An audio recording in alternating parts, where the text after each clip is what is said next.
Gejala sosial di Malaysia semakin meruncing. Gejala sosial dapat diklasifikasikan sebagai satu jenayah yang melibatkan etika dan moral individu.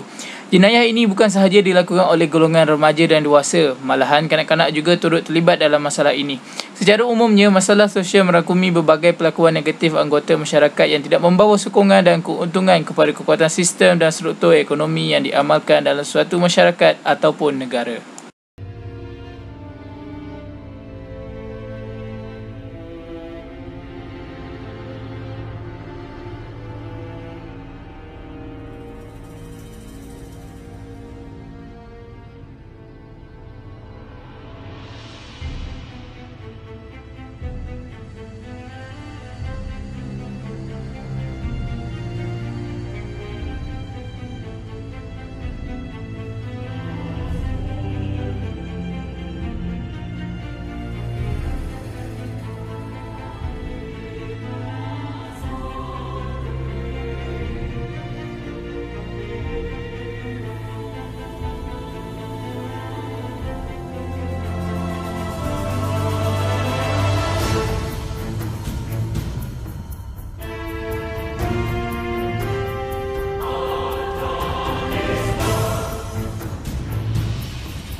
Sebab berlakunya pergaulan bebas di dalam kalangan remaja kebanyakannya disebabkan tidak mendapat kasih sayang sepenuhnya daripada ibu bapa di rumah. Ibu bapa tidak prihatin terhadap pergaulan anaknya dan membiarkan mereka keluar dengan sesiapa saja. Pelajar ini mencari tempat untuk mendapatkan kasih sayang. Mereka juga terpengaruh dengan budaya barat seperti ingin mendapatkan keseronokan bersama rakan-rakan. Kesan pergaulan bebas boleh membawa kepada hubungan seks rambang. Hal ini akan menyebabkan berlakunya kes-kes remaja perempuan mengandung di luar nikah dan boleh berlakunya juga kes pembuangan bayi. Di samping itu juga, kesan pergaulan bebas boleh menyebabkan berlakunya gejala bosia.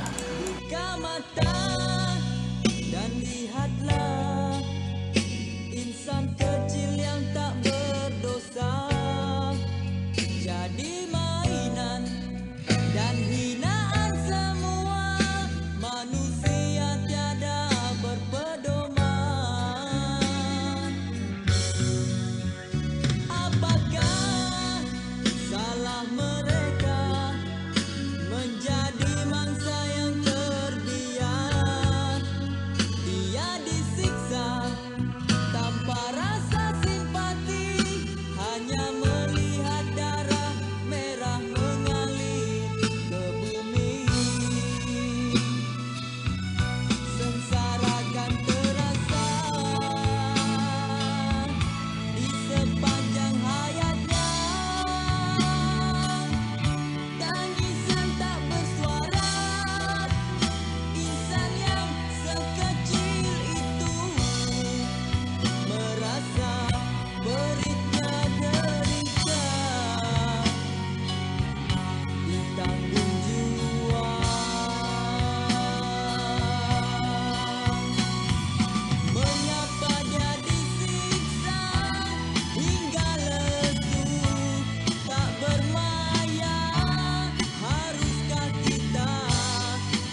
Kes buli membawa maksud masalah yang meliputi kegiatan seperti memeras ugut, menghina, mengejek, menumbuk, memaki dan sebagainya yang dilakukan oleh seseorang terhadap pemangsanya.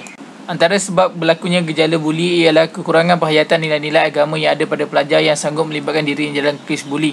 Mereka sanggup berbuat demikian hanya untuk mendapatkan perhatian orang lain dengan menunjukkan kekuatannya kepada orang lain. Ringkasnya, mereka semakin ketandusan nilai kemanusiaan dalam diri mereka sendiri. Selain itu, ibu bapa yang kurang memberikan belayan kasih sayang dan perhatian kepada anak juga menjadi antara punca utama kes buli ini berlaku. Ibu bapa yang selalu sibuk mencari duit dan bersikap materialistik telah mengabaikan tanggungjawab mereka terhadap anak mereka. Kesan kepada pembuli. Yang pertama, pembuli selalunya berakhir dengan dibuang sekolah. Kedua, pembuli susah mendapat kawan. Ketiga, pembuli tidak boleh mematuhi peraturan dan undang-undang yang telah ditetapkan. Keempat, pembuli selalunya mengalami masalah psikiatri, contohnya personaliti dan antisosial. Kesan kepada mangsa buli. Yang pertama, mangsa buli akan mengelak untuk hadir ke sekolah. Kedua, keputusan pasti mangsa buli di sekolah yang semakin merosot. Ketiga, mangsa buli mempunyai perasaan ketakutan dan kebimbangan. Keempat, mangsa buli akan bertingkah laku sebagai seorang pengecut dan mempunyai perasaan yang tidak menentu. Kelima, mangsa buli akan merasakan harga diri mereka yang rendah. Ketujuh, mangsa buli akan mengalami kemurungan sehingga boleh membawa kepada perasaan ingin membunuh diri.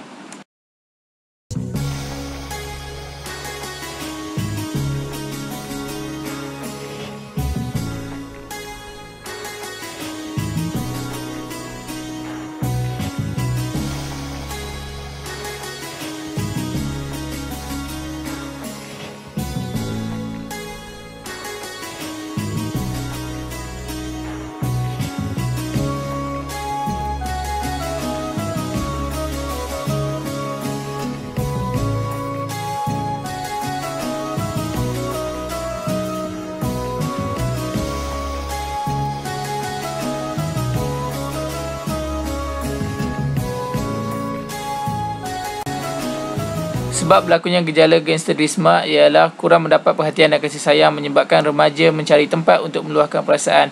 Remaja ini akan mudah terpengaruh dengan rakan sebaya.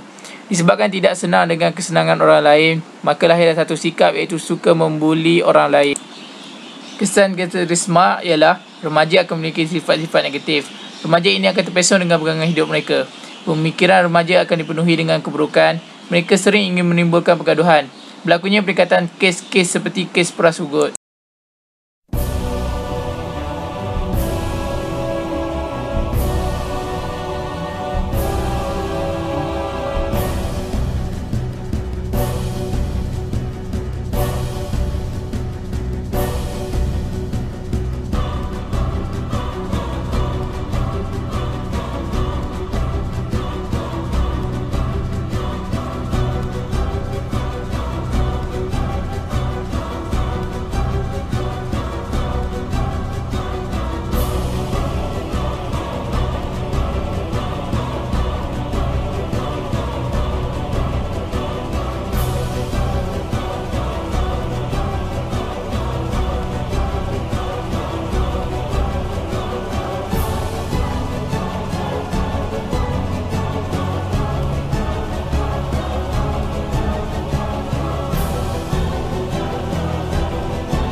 Sebab berlakunya gejala lepak ialah pertama, pelajar berasa bosan terhadap pelajaran.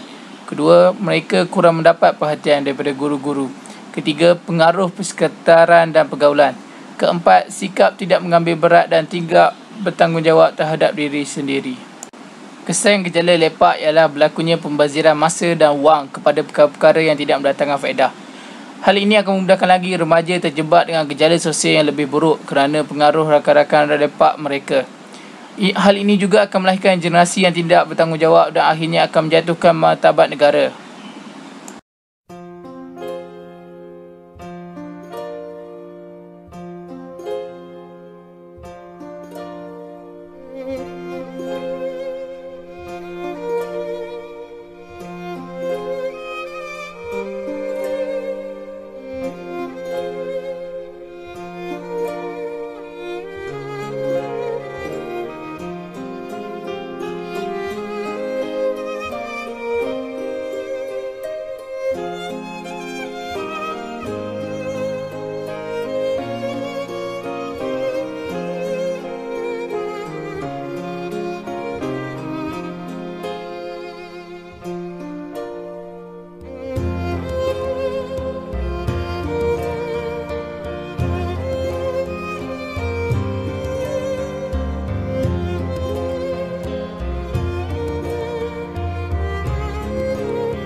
Sebab berlakunya gejala berlumba haram atau lebih dikenali sebagai merempit.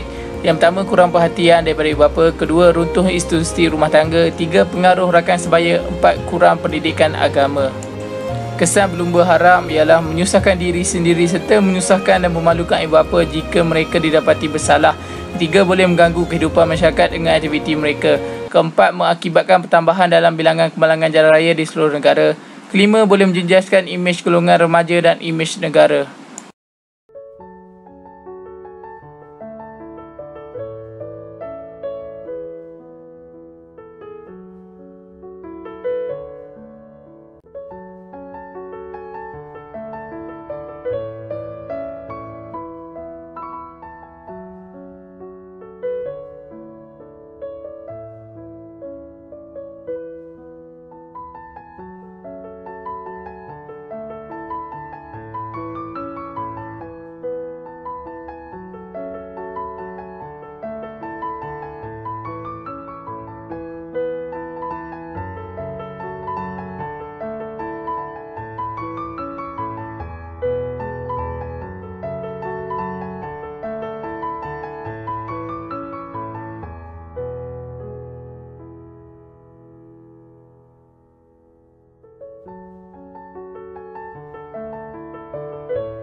Sebab merokok. Setengah perokok merasakan apabila mereka merokok akan kelihatan cool dan lebih dewasa. Mereka juga terpengaruh dengan rakan sebaya dan orang yang lebih dewasa daripada mereka. Selain itu, mereka ingin mencuba sesuatu yang baru. Kesan merokok. Wang saku yang dibekalkan oleh ibu bapa akan habis digunakan untuk membeli rokok. Kedua, rakan yang tidak merokok dijadikan mangsa untuk membawa rokok ke sekolah. Ketiga, remaja akan mula memeras ugut pelajar lain bagi mendapatkan wang untuk membeli rokok. Keempat, kesan dalaman yang lebih bahaya ialah barang paru-paru kepada perokok.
Sebab berlakuan gejala vandalisme ialah golongan remaja yang terlibat mempunyai konsep kendiri atau harga diri rendah. Setengah daripada mereka melakukan gejala ini kerana ingin mendapatkan perhatian daripada sesiapa sahaja kerana merasakan dirinya terbiar. Selain itu, kemungkinan mempunyai pengalaman lampau yang pahit, maka mereka ingin melepaskan perasaan marah dan geram akibat tertekan dengan melakukan gejala ini. Kesan vandalisme. Yang pertama, banyak harta benda sekolah dan awam musnah. Kedua, menyusahkan pengguna-pengguna lain. Ketiga, akan mencemarkan persekitaran dengan grafiti yang biasanya menggunakan kata-kata yang kesat dan lucah.